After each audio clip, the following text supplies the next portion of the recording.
الرجيم. بسم الله الرحمن الرحيم، والصلاة والسلام على رسول الله وآله وأصحابه أجمعين.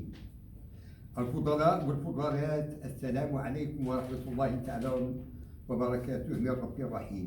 خلال اليوم السابع من شهر دجنبر 2023 وأثناء هذه الندوة القيمة المنعقدة بفاس العاصمة العلمية والثقافية للمملكة المغربية، أتقدم بالشكر لكل من يساهم في سبيل خدمة اللغة العربية، وتحديدا لليوم العالمي للغة الضاد.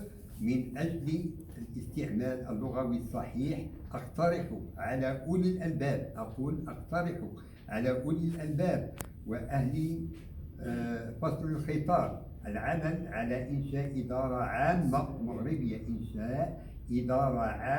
مغربية مكونة من مصالح ولجان مختصة لمراجعة وإصلاح الأخطاء الشائعة في اللغة العربية وأصول المخاطبات الرسمية والأخطاء الكتابية الشائعة. وشكرا لكم على الإصغاء والمتابعة على ما جاء على لسان المواطن الغيور محمد بقاري السباعي الإدريسي.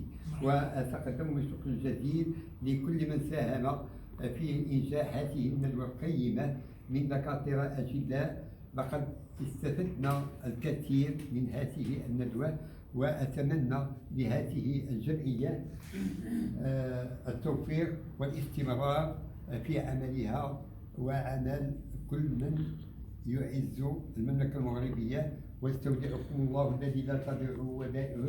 شكرا لكم سيدي عبد الحي الرئيس. شكرا شكرا على الدعوة. مواصلة العمل في خدمة للغة العربية.